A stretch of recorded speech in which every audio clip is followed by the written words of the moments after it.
Əvvəl vətən işğalına imkan veririk. Sonra sakitliyə ateşkəsə fərman veririk. Sonra sakitliyə ateşkəsə fərman veririk.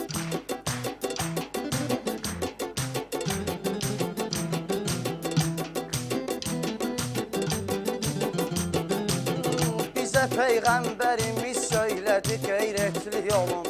Qoruyun torpağı dövlətdə səxavətli olun. Qoruyun torpağı sərvətdə səxavətli olun.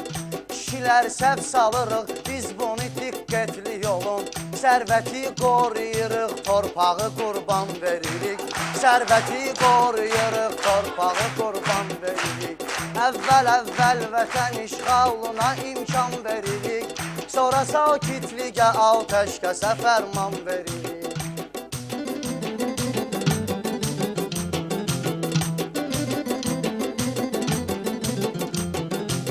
Çalmaz heç cür qələbə xalqı sübut etməklə. Bizlərindir Qarabağ dildə sübut etməklə. Törlərindir Qarabağ dildə sübut etməklə. Torpaq işğal olunubdursa sükut etməklə. Gələcək nəslə şikəst Azərbaycan veririk. Gələcək nəslə şikəst Azərbaycan veririk. Əvvəl vətən işğalına imkan veririk. Sonra sakitliyə ateşkəsə fərman veririk. Sonra sakitliyə ateşkəsə fərman veririk.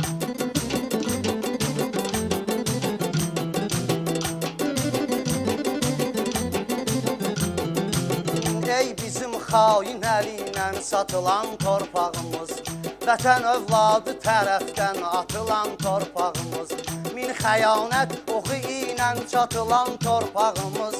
Biz sənin haqqı əldən necə alsan veririk. Biz sənin haqqı əldən necə alsan veririk. Əvvəl vətən işğalına imkan veririk. Sonra sakitliyə ateşkəsə fərman veririk.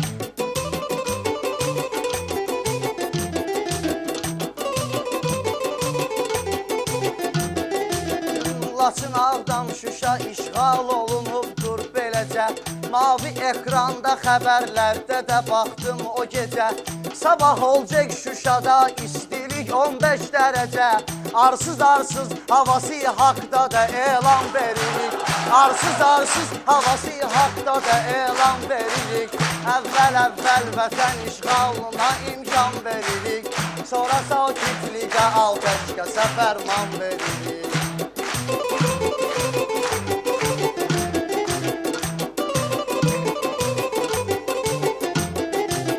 İnsanın əvvəli torpaq, sonu torpaqdır fəqət. Cövhəri ruhi olarsa, donu torpaqdır fəqət. Sonda ağuşa alanda, onu torpaqdır fəqət. Yaranıb torpağın üstündə həmi can veririk. Yaranıb torpağın üstündə həmi can veririk. Əvvəl vətən işğalına imkan veririk. Sonra sakitliyə ateşkəsə fərman veririk.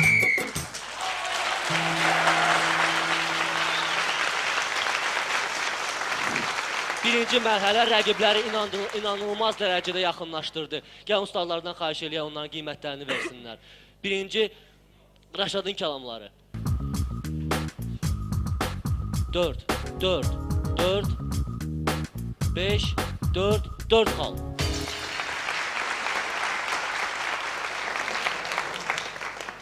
Və Aydının kəlamları. 5, 5, 5, 5 xal.